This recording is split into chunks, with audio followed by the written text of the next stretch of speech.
नमस्कार दोस्तों, आज हम बात करेंगे एक ऐसे सिद्धांत के बारे में जो सनातन धर्म में हजारों साल पुराना है और जो आज के समय में मार्वल जैसी फिल्में भी इस पर अपनी कहानियां बना रही हैं। हाँ, हम बात कर रहे हैं मल्टीवर्स की, यानी अनेक ब्रह्मांडों और लोकों की दुनिया का। सनातन धर्म का विश्व दृष्टिकोण एक ऐसा अद्भुत और गहरा है जहाँ हमारे ब्रह्मांड के कई रूप और चक्रों का वर्णन मिलता है। इस सिद्धांत को हम मल्टीवर्स कहते हैं।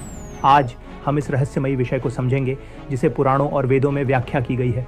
दोस्तों, मेरा नाम है वैभव पांडे और इस चैनल का होस्ट, और आप देख रहे हैं पाथ ऑफ मोक्ष। आपने कई बार मार्वल मूवीज में देखा होगा कि कैसे कई डायमेंशंस और यूनिवर्स का जिक्र किया जाता है। मल्टीपल स्पाइडरमैन, एक ही समय में कई अलग अलग वर्ल्ड्स में। क्या आपको लगता है ये सिर्फ फैंटेसी है? नहीं, ये सिद्धांत सनातन धर्म में हमेशा से था। हमने ये बात हजारों साल पहले ही समझ ली थी। सनातन धर्म में ब्रह्मा का दिन और रात भी एक अनेक सालों तक चलते हैं। जब ब्रह्मा का दिन आता है तब सभी जीव अनमैनिफेस्ट स्रोत से जन्म लेते हैं।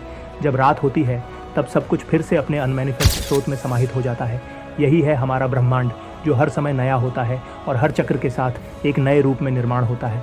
हर ब्रह्मा के दिन के बाद एक प्रलय होता है जिसमें पृथ्वी को या तो आग से या पानी से नष्ट किया जाता है। फिर ब्रह्मा की एक रात होती है और फिर से नए दिन की शुरुआत होती है। यह प्रक्रिया 100 ब्रह्मा वर्षों तक चलती है, जो कि लगभग 311 ट्रिलियन साल के बराबर होती है। इस प्रकार से ब्रह्मांड बार बार निर्मित होता है और पुनः समाप्ति के बाद नए रूप में जन्म लेता है।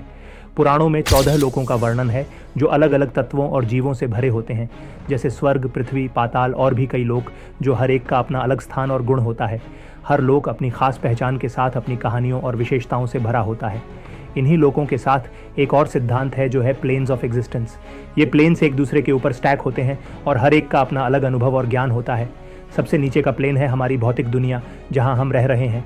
ऊपर अस्त्रल प्लेन है जहाँ भूत, आत्माएं और देवताएं रहती हैं, और उनसे ऊपर कॉजल और मेंटल प्लेन्स हैं जहाँ और भी उच्च रूप के जीव रहते हैं। अगर आप यहाँ तक आ गए हैं तो ज़रूर आपको हमारी वीडियो पसंद आ रही होगी। जल्दी से इस चैनल को सब्सक्राइब कर लें और ऐसी वीडियोज़ के लिए आइए आगे बढ़ते हैं। अद्वैत वेदांत के अनुसार यह मल्टीवर्स एक ही ब्रह्मा का प्रभाव है जो सब कुछ का मूल और अंत है।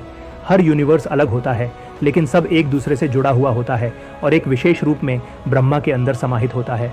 इस प्रकार मल्टीवर्स का सिद्धांत हिंदू दर्शन और अध्यात्म में एक गहरा संबंध रखता है। भगवत पुराण, गर्ग संहिता और योग वासिष्ठ जैसे ग्रंथों में भी इस विषय पर लिखे गए हैं।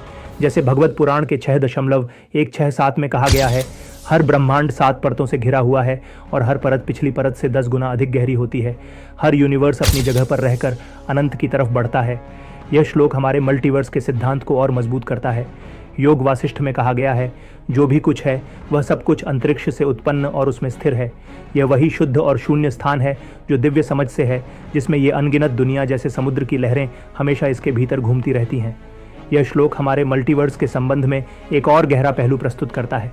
सनातन धर्म का मल्टीवर्स सिद्धांत हमें यह सिखाता है कि हमारा ब्रह्मांड अनंत और अविनाशी है और हर जीव अपने कर्म और आध्यात्मिक विकास के आधार पर अलग अलग प्लेन्स में घूम सकता है। यह हमारे जीवन और उसके कर्मों का भी एक प्रमाण है। आज हमने सनातन धर्म के मल्टीवर्स सिद्धांत को समझा। यह सिद्धांत सिर्फ एक वैज्ञानिक थ्योरी नहीं है, बल्कि एक आध्यात्मिक दृष्टिकोण है जो हमारे जीवन को नए रूप में देखने की दिशा दिखाता है। अगर आपको यह वीडियो पसंद आई हो तो लाइक करें, कमेंट करें और अपने दोस्तों के साथ शेयर करें। धन्यवाद।